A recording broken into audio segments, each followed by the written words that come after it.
محترم بھائیوں بزرگوں، آج سے صرف نصف صدی پہلے اگر ہم دیکھیں تو آج جو فراوانیاں، جو نعمتیں ہمارے پاس موجود ہیں، آج سے نصف صدی پہلے لوگ ان ساری چیزوں سے محروم تھے۔ آج جو فارغ البالی ہمارے پاس ہے، انتہائی محنت اور مشقت کے باوجود ان کے پاس یہ نہیں تھی۔ آج جو مال و دولت اور پیسے کی فراوانی ہے وہ ان لوگوں کے پاس نہیں تھی۔ اس کے باوجود ہمارے معاشرے کا ہر فرد یہ سمجھتا ہے کہ وہ لوگ بڑے خوشحال تھے، وہ دور بڑا اچھا تھا، ان کی زندگی بڑی اچھی گزر رہی تھی۔ اس کی وجہ کیا ہے؟ اس کا سبب کیا ہے؟ آج ہم ان ساری فراوانیوں کے باوجود مختلف بیماریوں کے اندر مبتلا ہیں۔ وہ بیماریاں جن کا نام تک ہمارے آباء و اجداد نے نہیں سنا تھا۔ آج ہر بندہ 3 وقت کا کھانا کھانے اور درجنوں سوٹ رکھنے کے باوجود اس کا حال یہ ہے کہ وہ پریشان ہے، وہ ذہنی مریض بن چکا ہے، ڈپریشن کا شکار ہے۔ ہر شخص اپنے بہن بھائیوں، خاندان اور اپنے ہمسایوں سے نالاں ہے۔ میاں بیوی ایک دوسرے سے شکوہ کناں ہیں، اور عوام حکمرانوں کے کردار سے اور حکومت عوام کے سلوک سے مطمئن نہیں ہے۔ لوگ اپنی جان، مال اور عزت کو محفوظ نہیں سمجھتے۔ بین الاقوامی طور پر ہر ملک دوسرے ملک سے ڈرتا ہے، اور اس کے ساتھ ساتھ ہر سال سیلاب کا آ جانا، سال میں 1-2 مرتبہ زلزلوں کا آ جانا، اور وبائی امراض، ہر سال کوئی نہ کوئی مرض، کوئی نہ کوئی بیماری جس کا پہلے لوگوں نے نام بھی نہیں سنا وہ آ جاتی ہے۔ کبھی انسانوں میں بیماریاں آ جاتی ہیں، کبھی جانوروں میں بیماری آ جاتی ہے۔ اجتماعی مسائل، اجتماعی مصائب، اجتماعی آفات الگ ہیں، اور ان کے ساتھ ساتھ انفرادی آفات، انفرادی مصائب، انفرادی تکالیف الگ ہیں۔ ان سب کا سبب اور وجہ اللہ خالق و مالک نے قرآن مجید کے اندر ذکر کی ہے۔ وَمَا أَصَابَكُم مِّن مُّصِيبَةٍ فَبِمَا كَسَبَتْ أَيْدِيكُمْ وَيَعْفُو عَن كَثِيرٍ۔ اللہ تعالیٰ فرماتے ہیں، اور تمہیں جو بھی مصیبت پہنچتی ہے تو وہ تمہارے اپنے ہاتھوں کی کمائی کی وجہ سے ہے، یعنی تمہارے اعمال کی وجہ سے، تمہاری برائیوں کی وجہ سے۔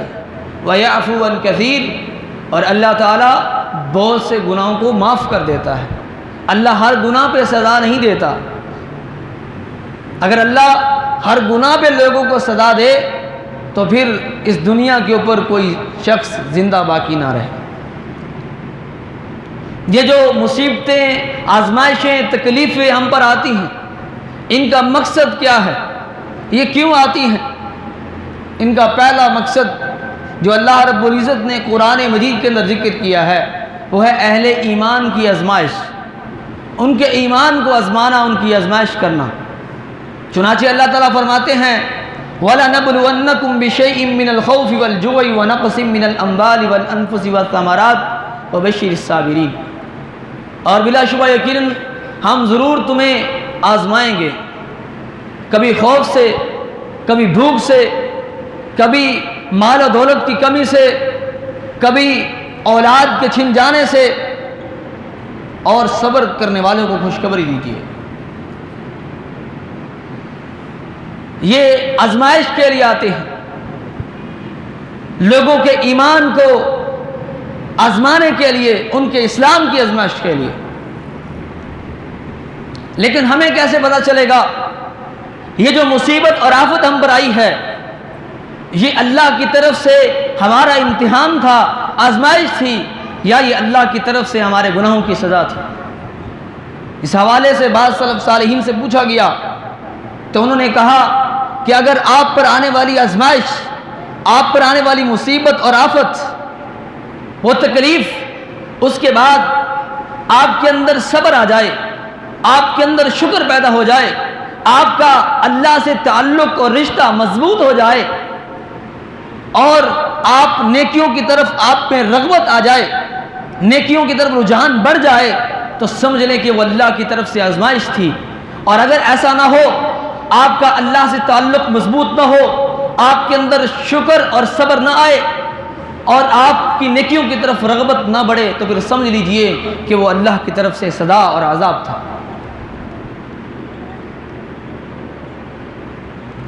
ہمارے اسلاف، ان کے اوپر جو کوئی مصیبت آتی، کوئی تکلیف انہیں پہنچتی، تو وہ اپنے گناہوں کا سبب قرار دیتے۔ یہ تو ہمارے اسلاف تھے، اور ایک طرف ہم ہیں جو اعمال کے اندر سست، حلال و حرام میں بے پرواہ اور نیک کاموں سے دور ہیں۔ تو پھر بالاولیٰ ہمارے اوپر آنے والی تکلیفیں، مصیبتیں، یہ ہمارے گناہوں کی سزا ہے، ہمارے گناہوں کا وبال ہے۔ تو ایک اللہ تعالیٰ لوگوں کی آزمائش کرتا ہے، ان کے اوپر طرح طرح کی مصیبتیں بھیج کر۔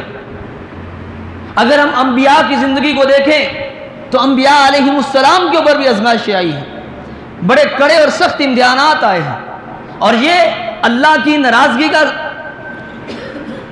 اللہ تعالیٰ کی ناراضگی کی وجہ سے نہیں، بلکہ اللہ تعالیٰ جب کسی قوم سے محبت کرتا ہے تو ان کے اوپر آزمائشیں بھیجتا ہے۔ ان اللہ اذا حب قوما ابتلاهم، نبی علیہ السلام فرماتے ہیں جب اللہ کسی قوم سے محبت کرتا ہے تو ان کے اوپر آزمائشوں کو بھیجتا ہے۔ آزمائش اور عذاب کا فرق کیسے معلوم ہوگا، میں نے پہلے بتا دیا۔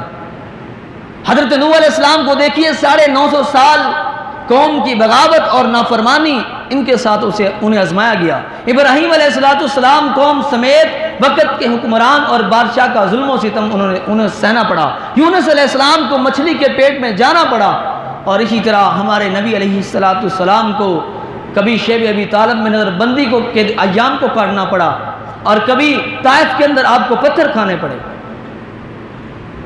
تو یہ اللہ کی طرف سے آزمائش کے لیے بھی تکلیفیں آتی ہیں۔ دوسرا سبب وہ ہے لوگوں کو تنبیہ کرنا، متنبہ کرنا کہ باز آ جاؤ، لوٹ آؤ اللہ کی طرف، دین کی طرف لوٹ آؤ، اللہ اور اس کے رسول کے فرامین کی طرف لوٹ آؤ، یہ بغاوتیں، یہ نافرمانیاں، یہ سارے گناہ چھوڑ دو۔ اللہ تعالیٰ قرآن مجید کے اندر ارشاد فرماتے ہیں ظہر الفساد فی البر والبحر بما کسبت ایدی الناس، یہ جو خشکی اور تری میں فتنہ فساد ہے، یہ جو تمہاری تکلیفیں، مصیبتیں، آزمائشیں ہیں، یہ جو ہر سال تم پر آنے والے سیلاب، بیماریاں، وبائیں، ان کا سبب کیا ہے؟ بما کسبت ایدی الناس، یہ لوگوں کی اپنی کمائی ہے، یہ ان کے گناہوں کا وبال ہے۔ کیوں؟ لیذیقہم بعد الذی عملوا لعلہم یرجعون، اللہ تعالیٰ ان کے اعمال کا، بعض اعمال کا انہیں وبال دنیا کے اندر چھکاتا ہے، اس لیے لعلہم یرجعون، تاکہ وہ لوٹ آئیں، وہ اللہ کی طرف لوٹ آئیں، وہ دین کی طرف لوٹ آئیں، وہ اسلام کی طرف لوٹ آئیں۔ اور دوسری جگہ اللہ فرماتے ہیں وَلَنُذِيقَنَّهُم مِّنَ الْعَذَابِ الْأَدْنَىٰ دُونَ الْعَذَابِ الْأَكْبَرِ لَعَلَّهُمْ يَرْجِعُونَ، ہم لوگوں کو بڑے عذاب سے پہلے چھوٹا عذاب چھکاتے ہیں تاکہ وہ لوٹ آئیں۔ تو دوسرا سبب، دوسری وجہ، دوسرا مقصد ان کا وہ ہے لوگوں کو متنبہ کرنا، لوگ گناہوں سے باز آ جائیں، اسلام کی طرف لوٹ آئیں، اللہ کی طرف لوٹ آئیں۔ اور تیسرا مقصد وہ گناہوں کی سزا ہے۔ اگر ہم قرآن مجید کا مطالعہ کریں تو اللہ تعالیٰ نے قرآن مجید کے اندر ہم سے پہلے بے شمار قوموں کے واقعات کو ذکر کیا، اللہ نے ان کے گناہوں کا ذکر کیا، ان کے اوپر نازل ہونے والے عذابوں کا ذکر کیا، ان کی نافرمانیوں کا ذکر کیا، اور ان کی سزاؤں کا ذکر کیا۔ اللہ تعالیٰ نے قوم عاد کو تباہ و برباد کیا ہوا کے ذریعے سے، جو اپنے آپ کو بڑا طاقتور سمجھتے تھے کہ ہم سے بڑا طاقتور کوئی نہیں ہے، اور فرماتی اللہ تعالیٰ کہ وہ اس طرح گرے پڑے تھے جس طرح کھجور کے تنے ہوتے ہیں۔ قوم سمود کا ذکر کیا، قوم مدین کا ذکر کیا، جن کو اللہ نے چنگاڑ کے ذریعے، ایک خوفناک آواز کے ذریعے ہلاک کر دیا۔ اللہ نے فرعون کو پانی کے ذریعے ڈبو دیا۔ یہ جو سارے واقعات اللہ نے ذکر کیے ہیں، بے شک ان قوموں کے گناہوں کی سزا تھی دنیا کے اندر جو اللہ نے ان کو دی، ان کے گناہوں کا وبال تھا، لیکن اس میں ہمارے لیے بھی نصیحت ہے کہ ہم ان واقعات کو سامنے رکھتے ہوئے گناہوں سے باز آ جائیں، نافرمانیوں سے باز آ جائیں۔ اب یہ جو تکلیفیں، مصیبتیں، آزمائشیں، وبائیں ہم پر آتی ہیں، یہ جو ہمارے اجتماعی مسائل ہیں، ہمارے انفرادی مسائل ہیں، اس کی وجہ اور سبب کیا ہے؟ کیوں ہر سال ہم پر سیلاب آتے ہیں؟ ٹھیک ہے، اس میں ہمارے حکمرانوں کی کمیاں کوتاہیاں بھی ہوں گی، مس مینجمنٹ بھی ہوگی، ڈیموں کا نہ بنانا بھی ہوگا، لیکن آپ اس حقیقت کا بھی انکار نہیں کر سکتے کہ یہ اللہ تعالیٰ کی طرف سے ہمارے گناہوں کا وبال اور سزا ہے۔ یہ ایسی بیماریوں کا آنا جن کا ہمارے آباء و اجداد نے نام تک نہیں سنا تھا، اچانک موت کا بڑھتے چلے جانا، لوگوں میں ڈپریشن اور ذہنی مرض کا بڑھتے چلے جانا، یہ کیوں ہو رہا ہے؟ یہ تکلیفیں کیوں آتی ہیں؟ آخر ان کی وجہ کیا ہے؟ چند ایک اسباب آپ کے سامنے بیان کروں گا۔ سب سے پہلا سبب قرآن سے دوری، قرآن سے اعراض، قرآن سے روگردانی ہے۔ اللہ تعالیٰ فرماتے ہیں وَمَنْ أَعْرَضَ عَنْ ذِكْرِي فَإِنَّ لَهُ مَعِيشَةً ضَنْكَا وَنَحْشُرُهُ يَوْمَ الْقِيَامَةِ أَعْمَىٰ، اور جو کوئی میرے ذکر سے اعراض کرے گا، میرے ذکر سے منہ موڑے گا، تو اس کے لیے گزران زندگی تنگ ہو جائے گا، اور ہم قیامت کے دن اسے اندھا کر کے اٹھائیں گے۔ یہاں پہ ذکر سے مراد اللہ کا قرآن ہے، کیونکہ دوسری جگہ اللہ فرماتے ہیں اِنَّا نَحْنُ نَزَّلْنَا الذِّكْرَ وَإِنَّا لَهُ لَحَافِظُونَ، کہ بے شک ہم نے یہ ذکر نازل کیا ہے اور ہم اس کی حفاظت کرنے والے ہیں۔ ذکر سے مراد قرآن ہے۔ قرآن سے اعراض کا مطلب قرآن کو نہ پڑھنا صرف نہیں ہے۔ آج ہمارے معاشرے کی اکثریت ایسی ہے جو قرآن کو پڑھتی نہیں ہے۔ کئی نمازیں پڑھنے والے ان کو قرآن پڑھنا نہیں آتا، 70 80 سال کے بابے قرآن کو دیکھ کر نہیں پڑھ سکتے، اور جو لوگ قرآن کو پڑھتے ہیں وہ قرآن کو سمجھتے نہیں ہیں، جو قرآن کو سمجھنے کی کوشش کرتے ہیں وہ قرآن کے اوپر عمل نہیں کرتے۔ یہ سارا قرآن سے اعراض ہے، قرآن سے روگردانی ہے۔ آج ہم نے قرآن کو پس پش ڈال دیا۔ اللہ نے یہ قرآن قسمیں اٹھانے کے لیے، برکت کے لیے، جو ہے بچوں کے تعویذ ڈالنے کے لیے، بیماریوں کا علاج کرنے کے لیے، اور اس کو جو ہے وہ تعویذ دھاگے بنا کر اپنے گلوں میں ڈالنے کے لیے، دکان کے اوپر برکت اور شفا کے لیے اس کی آیات کو لٹکانے کے لیے، کاروبار کی آغاز کے اندر اس کی تلاوت کو چلانے کے لیے اس لیے نازل نہیں کیا۔ اللہ نے قرآن اس لیے نازل کیا تھا کہ ہم اس پر عمل کریں، اس کو سمجھیں، اس کے مطابق کو مسجدوں سے بھگانا، دور کرنا، ان کی غلطیوں پر انہیں ڈانٹنا، مسجد میں نہ لایا کرو بچوں کو۔ یہ لوگوں کو اللہ کے ذکر سے اور مساجد سے دور کرنا ہے۔ مدارس اور اہل مدارس کے بارے میں لوگوں کے ذہن میں شکوک و شبہات کو پیدا کرنا اور ان کو مدارس سے دور کرنا۔ کیا آپ نے نہیں سنا کہ ہمارے لیڈر، ہمارے حکمرانوں میں ایسے لوگ، ہماری قومی اسمبلی میں ایسے لوگ بیٹھے ہیں جو اپنی زبان سے جملے کہتے ہیں کہ مدارس جہالت کی یونیورسٹی ہیں۔ اللہ فرماتے ہیں ان سے بڑا ظالم کوئی نہیں ہے جو اللہ کے دین سے روکتے ہیں، جو مساجد میں لوگوں کو اللہ کے ذکر کرنے سے روکتے ہیں، جو دینی درسگاہوں کو بند کرنے کی منصوبہ بندی کرتے ہیں۔ فرمایا ان سے بڑا ظالم کوئی نہیں ہے، اور یہ دنیا کے اوپر، لوگوں کے اوپر آفتوں کے آنے کا ایک سبب ہے۔ اور ایک سبب جو ہے وہ اللہ کی ناشکری کرنا،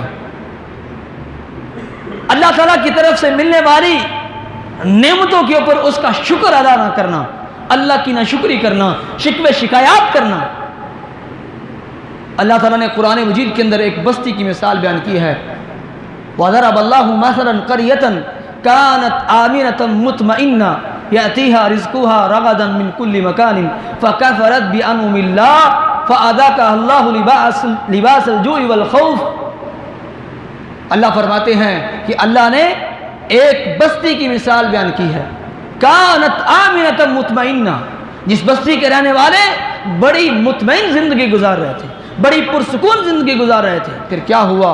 فکفرت بانعم اللہ، انہوں نے اللہ کی نعمتوں کی ناشکری کی تو اللہ تعالیٰ نے اس کا وبال، اس کی سزا انہیں چھکائی بھوک کے ذریعے سے اور خوف کے ذریعے سے۔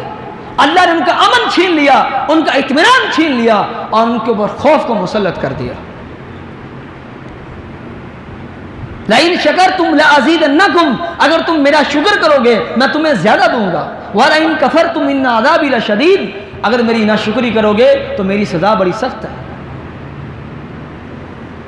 مَا يَفْعَلُ اللَّهُ بِعَذَابِكُمْ إِن شَكَرْتُمْ وَآمَنْتُمْ، اللہ تمہیں عذاب دے کر کیا کرے گا اگر تم شکر کرو اور ایمان لے آؤ۔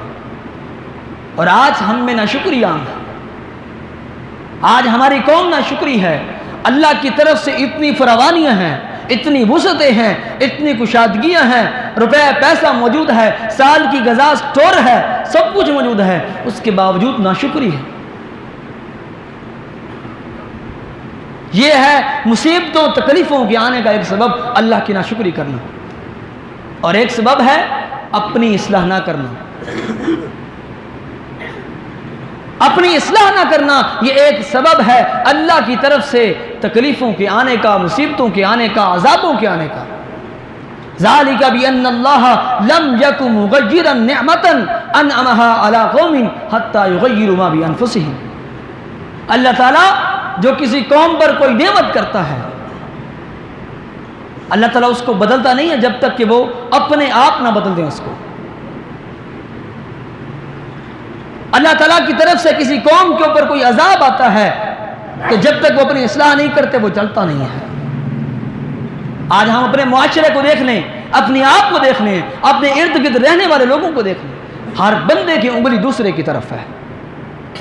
اس نے یہ کر دی، وہ یہ کر رہا ہے، عوام کی انگلیاں حکمرانوں کی طرف ہیں اور حکمرانوں کی عوام کی طرف ہے۔ ایک دوسرے کے اوپر کیچڑ اچھالا جا رہا ہے، فلاں نے یہ کر دیا، فلاں نے وہ کر دیا، لیکن کوئی بھی اپنے گریبان میں نہیں جھانکتا، اپنی طرف نہیں دیکھتا، اپنی اصلاح کی کوشش نہیں کرتا، اپنے آپ کو گناہوں سے بچانے کی کوشش نہیں کرتا، ان اسباب کو ڈھونڈنے کی کوشش نہیں کرتا جس کی وجہ سے اس کی زندگی میں بے چینی ہے، بے سکونی ہے، اطمینان نہیں ہے۔ ہر شخص دوسرے کے اوپر الزام لگا رہا ہے، دوسروں کی طرف انگلیاں ہیں، لیکن یہ نہیں سوچتا کہ اگر میں کسی کی طرف انگلی کرتا ہوں، کسی کو اپنی بے سکونی کا سبب ٹھہراتا ہوں تو 4 انگلیاں میری طرف بھی آتی ہیں، لیکن میں اپنے آپ پر غور نہیں کرتا، اپنی اصلاح کی کوشش نہیں کرتا، اپنی تربیت نہیں کرتا۔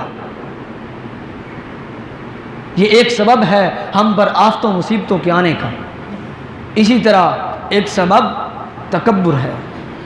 جب لوگ تکبر کرتے ہیں، غرور کرتے ہیں، فخر کرتے ہیں، اللہ کی زمین پر اکڑ کر چلتے ہیں، اللہ کی زمین پر رہتے ہوئے، اللہ کا کھاتے ہوئے اللہ کی نہیں مانتے، اللہ کے بندوں پر ظلم کرتے ہیں اور ان کو اپنا غلام سمجھتے ہیں، پھر اللہ تعالیٰ ایسے لوگوں پر عذاب بھیجتا ہے۔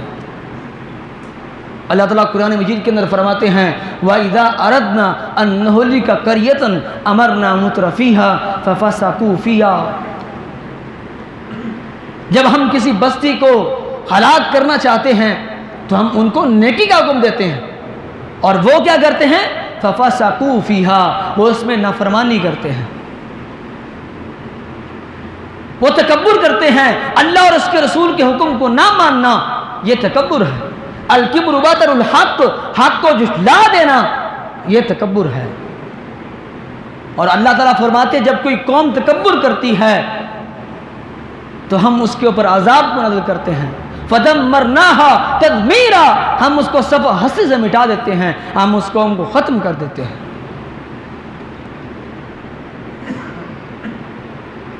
میں بڑی چیز ہوں، مجھے تو نے یہ بات کیسے کر دی، مجھے کوئی یہ نصیحت کیسے کر سکتا ہے؟ جا اپنے آپ کو دیکھ، تو کون ہوتا ہے مجھے سمجھانے والا؟ بڑی اکڑ اکڑ کر چلنا، بڑی بڑی باتیں کرنا، کیا ہے تو یار؟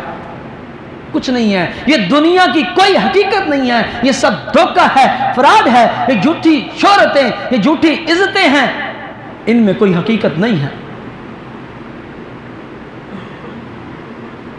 یہ تکبر اور غرور ایک سبب ہے آفتوں، مصیبتوں، آزمائشوں اور عذابوں کے آنے کا، اور ایک سبب لوگوں پر ظلم کرنا، رشتہ داری کو توڑنا، نبی کریم علیہ الصلوۃ والسلام فرماتے ہیں ما من ذنب اجدر ان يؤجل الله لصاحبه العقوبۃ فی الدنیا ما يدخر له فی الآخرہ من البغي وقطیعۃ الرحم. فرمایا کہ دنیا کے اندر دو گناہ ہیں اللہ تعالی جن کے کرنے والوں کو دنیا میں بھی سزا دیتا ہے اور آخرت میں بھی سزا دیتا ہے. ایک دوسروں پر ظلم کرنا اور دوسرا رشتہ داری کو توڑ دینا، قطع تعلقی کرنا. اور آج یہ دونوں گناہ ہی ہمارے معاشرے میں پائے جاتے ہیں. جو کوئی دوسرے کو کمزور سمجھتا ہے اس پر ظلم کرتا ہے، اس پر چار دوڑتا ہے. مظلوم کو مظلوم تر بنایا جا رہا ہے، غریب غریب تر ہو رہا ہے اور امیر امیر تر ہو رہا ہے. ظلم اللہ کو پسند نہیں ہے. اللہ اپنے بندوں پر ظلم نہیں کرتا اور نہ ہی اللہ بندوں پر ظلم کرنا پسند کرتا ہے، اور نہ اللہ ظالموں کو پسند کرتا ہے. اور اللہ تعالیٰ ظالموں کو دنیا میں بھی سزا دیتا ہے اور آخرت میں بھی. یہ نبی اسلام کا فرمان ہے، آپ کی حدیث. رشتہ داری کو توڑنے والے ان کے اوپر فرمایا اللہ دنیا میں بھی سزائیں بھیجتا ہے اور آخرت میں بھی ان کے لیے سزائیں رکھی ہیں. اور آج رشتہ داریاں نہیں توڑی جاتی، تعلقات کو ختم نہیں کیا جاتا. سالہ سال لوگ بہنوں کے گھر نہیں جاتے، چھوٹی چھوٹی باتوں کے اوپر لڑائی جھگڑے، قتل و غارت، ایک دوسرے کی جائیداد کے اوپر قبضہ، ایک دوسرے کے مال کے اوپر قبضہ، ظلم و ستم ہر طرف ہے. احساس نہیں ہے لوگوں کے دلوں کے اندر، احساس ختم ہو گیا. جب کسی کے دل سے احساس ختم ہو جاتا ہے نا تو پھر ایمان بھی ختم ہو جاتا ہے، کیونکہ ایمان کا دوسرا نام احساس ہے. مسلمان مومن تو ہوتا ہی وہ ہے جو دوسرے کے درد کو اپنا درد سمجھتا ہے، اس کے دکھ کو اپنا دکھ سمجھتا ہے، اس کے تکلیف کو اپنی تکلیف سمجھتا ہے. یہ بھی ایک سبب ہے ہم پر آفتوں مصیبتوں کے آنے کا. اور اسی طرح زنا کا عام ہو جانا، سود کا عام ہو جانا. نبی علیہ السلام نے فرمایا اذا ظہر الزنا والربا فی قریۃ، فرمایا جب کسی بستی کے اندر زنا عام ہو جائے، جب کسی بستی کے اندر سود عام ہو جائے، فقد احلوا بانفسہم عذاب اللہ، تو انہوں نے خود ہی اپنے آپ پر اللہ کے عذاب کو حلال ٹھہرا لیا. کیا آج ہمارے معاشروں میں فحاشی اور یعنی عام نہیں ہے؟ کیا زنا عام نہیں ہے؟ زنا کے اڈے باقاعدہ موجود نہیں ہیں؟ اور سود، ہماری معیشت سود کے اوپر کھڑی ہے. اجتماعی طور پر ہم سود کے اندر الگ سے جکڑے ہوئے ہیں اور انفرادی لوگ سود کے معاملات الگ کر رہے ہیں. اللہ کے خلاف اعلان جنگ ہے، جانتے بوجھتے ہوئے پھر بھی سودی معاملات کرتے ہیں، سود سے باز نہیں آتے. فرمایا جب کسی قوم کے اندر سود عام ہو جائے گا، زنا عام ہو جائے گا، تو پھر اللہ تعالیٰ ان کے اوپر عذاب بھیجے گا، ان کے اوپر پھر تکلیفیں آئیں گی، مصیبتیں آئیں گی. اور اسی طرح فحاشی کو پھیلانا، فحاشی کو عام کرنا، بے حیائی کو عام کرنا اور پسند کرنا کہ ہمارے معاشرے میں بے حیائی ہو، کافروں کا کلچر، ان کی تہذیب ہو، جس طرح کا ان کا لباس ہے اس طرح کا لباس ہو، خود پہننا، اپنے بچوں کو پہنانا، یا پھر ان کے کلچر اور تہذیب کو اچھا سمجھنا. اور اسلام نے جو کلچر دیا، جو تہذیب دی، اسلام نے جو لباس دیا، اس کو پرانے لوگوں کی باتیں سمجھنا. اور جو کافروں کی تہذیب ہے، جو ان کا لباس، ان کا طور طریقہ، ان کی فحاشی، اس کو روشن خیالی سمجھنا. ان الذین یحبون ان تشیع الفاحشۃ فی الذین آمنوا لہم عذاب علیم فی الدنیا والآخرہ. اللہ تعالیٰ فرماتے جو لوگ اس بات کو پسند کرتے ہیں کہ اہل ایمان میں فحاشی عام ہو جائے، بے حیائی پھیل جائے، ان کے لیے دنیا اور آخرت میں دردناک عذاب ہے. آج ہم اس بات سے غافل ہیں. ہمارے ملک میں، ملک پاکستان میں لا الہ الا اللہ کی بنیاد پر، کلمے کی بنیاد پر بننے والے ملک میں ایسے قانون لائے جا رہے ہیں، پاس کیے جا رہے ہیں جو فحاشی کو عام دینے والے، فحاشی کو فروغ دینے والے. ٹرانسجینڈر، یہ کیا ہے؟ یہ کیا بلا ہے؟ آپ کو پتہ بھی نہیں ہوگا، لیکن ہم جنس پرستی کو فروغ دیا جا رہا ہے.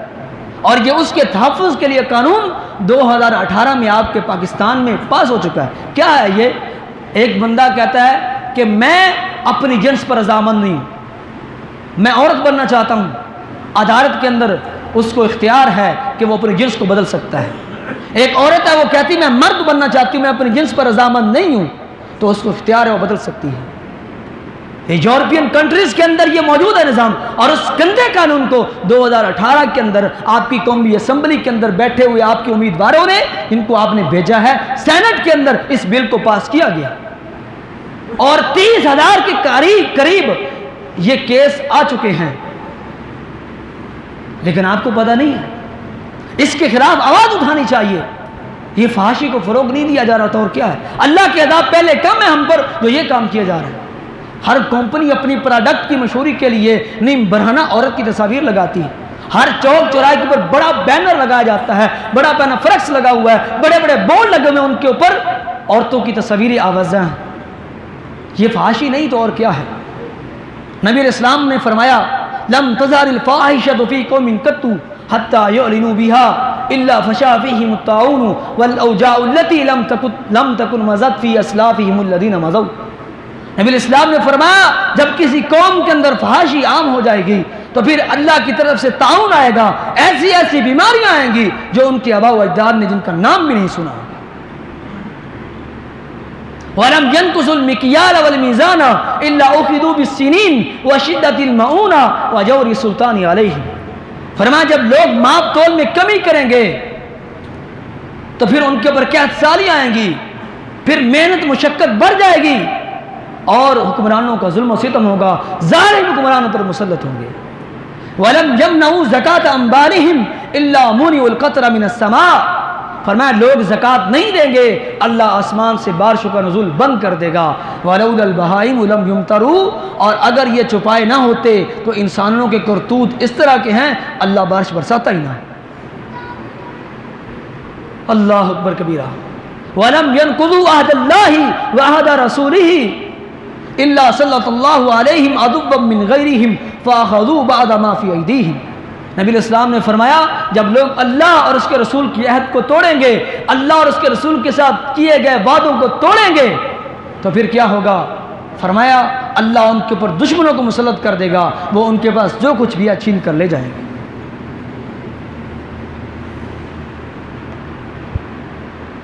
اور فرمایا کہ ان کے حکمران وَمَا لَمْ تَحْكُمْ أَئِمَّتُهُمْ بِكِتَابِ اللَّهِ وَيَتَخَيَّرُوا مِمَّا أَنزَلَ اللَّهُ إِلَّا جَعَلَ اللَّهُ بَأْسَهُمْ بَيْنَهُمْ۔ فرمایا جب ان کے حکمران کتاب اللہ کے مطابق فیصلے نہیں کریں گے، اللہ کے نازل کردہ احکامات کو پسندیدہ قرار نہیں دیں گے، ان کو اختیار نہیں کریں گے، تو اللہ ان کی لڑائیاں آپس میں ڈال دے گا۔ کیا یہ سارے گناہ ہمارے معاشرے میں موجود نہیں ہیں؟ اور ان کی سزائیں جو نبی علیہ السلام نے حدیث میں بیان کی، سنن ابن ماجہ میں حدیث موجود ہے، کیا وہ ہم پر موجود نہیں ہے؟ کیا اللہ کے عذاب ہم پر آج موجود نہیں ہیں؟ یہ برائیاں اگر ہمارے اندر ہیں تو یہ سزائیں بھی ہمارے اوپر موجود ہیں۔ اور اسی طرح نبی علیہ السلام نے فرمایا یوشکو ان تداعى علیکم الامم کما تداعى الاکلۃ الی قصعتها۔ فرمایا ایک وقت قریب ہے جب لوگ تم پر چڑھ دوڑیں گے، لوگ تم پر حملہ کریں گے، جس طرح بھوکے پیالوں کے اوپر ٹوٹ پڑتے ہیں، کھانے کے اوپر ٹوٹ پڑتے ہیں۔ صحابہ اکرام نے پوچھا کیا اللہ کے نبی اس وقت ہم کم ہوں گے، ہماری تعداد کم ہو جائے گی، اس وجہ سے کافر ہم پر حملہ کریں گے؟ فرمایا نہیں، تمہاری تعداد کم نہیں ہوگی، تم کثرت میں موجود ہوگے، لیکن تمہاری حیثیت کوئی نہیں ہوگی اس وقت۔ وَلَكِنَّكُمْ غُثَاءٌ كَغُثَاءِ السَّيْلِ، سیلاب کے اندر بہنے والی جھاگ کی مانند ہوگے، تمہاری کوئی حیثیت نہیں ہوگی دنیا میں۔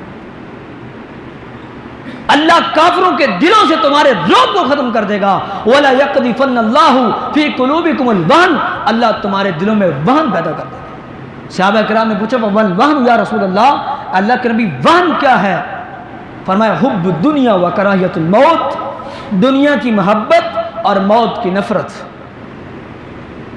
فرمایا جب تمہارے دلوں کے اندر دنیا کی محبت آ جائے گی، موت سے نفرت آ جائے گی، اس وقت تمہارے اوپر کافر چڑھ دوڑیں گے، تم مغلوب ہو جاؤ گے، مقہور ہو جاؤ گے، مظلوم ہو جاؤ گے۔ جب قومیں جہاد کو چھوڑ دیں گی، جب تم جہاد کو ترک کر دو گے، سلط اللہ علیکم ذلہ، اللہ تم پر ذلت کو مسلط کر دے گا۔ لا ينزعه حتى ترجعوا الى دینکم، جب تک تم اپنے دین کی طرف نہیں لوٹو گے، اللہ اس وقت تک اس ذلت کو، رسوائی کو تم سے ختم نہیں کرے گا۔ کیا یہ جو میں نے اسباب آپ کے سامنے رکھے ہیں، آج یہ اسباب ہم میں موجود نہیں ہیں؟ اور جو قرآن حدیث میں ان اسباب کے اوپر مرتب ہونے والی سزائیں ہیں، عذاب ہیں، وہ ہم میں موجود نہیں ہیں؟ یہ سب کچھ موجود ہے۔ اس کا حل کیا ہے؟ اس سے بچنے کا ایک ہی طریقہ ہے۔ آئیے آج لوٹ آئیے اللہ کی طرف، دین کی طرف، اسلام کی طرف، نبی علیہ السلام کے فرامین کی طرف توبہ کر لیجئے، اللہ سے اپنے گناہوں کی معافی مانگ لیجئے۔ آج ان ساری چیزوں کا سبب موجود ہے، ان کا حل موجود ہے۔ ان عذابوں سے بچنے کا، ان پریشانیوں سے بچنے کا جو طریقہ قرآن حدیث میں ہے وہ ہے استغفار، اللہ سے معافی مانگنا۔ فَقُلْتُ اسْتَغْفِرُوا رَبَّكُمْ إِنَّهُ كَانَ غَفَّارًا يُرْسِلِ السَّمَاءَ عَلَيْكُمْ مِدْرَارًا وَيُمْدِدْكُمْ بِأَمْوَالٍ وَبَنِينَ وَيَجْعَلْ لَكُمْ جَنَّاتٍ وَيَجْعَلْ لَكُمْ أَنْهَارًا۔ اگر تم مال میں فراوانی چاہتے ہو، اگر تم اولاد چاہتے ہو، اگر تم تنگیوں کا حل چاہتے ہو، مصیبتوں سے چھٹکارا چاہتے ہو، عذابوں سے بچنا چاہتے ہو، پریشانیوں سے نکلنا چاہتے ہو، تو اس کا ایک ہی حل ہے، فَقُلْتُ اسْتَغْفِرُوا رَبَّكُمْ، اللہ سے معافی مانگیے، گناہوں کو چھوڑ دیجئے۔ اللہ رب العزت ہمیں ان ساری برائیوں سے بچنے کی توفیق عطا فرمائے۔ اللہ تعالی ہماری مشکلوں کو آسانیوں میں بدل دے۔ اللہ تعالی جو ہم پر موجود آفتیں ہیں، وبائیں ہیں، ان کو ہم سے دور لے جائے۔ وَأَقُولُ قَوْلِي هَٰذَا وَأَسْتَغْفِرُ اللَّهَ لِي وَلَكُمْ وَلِسَائِرِ الْمُسْلِمِينَ۔ جزاکم اللہ خیرا۔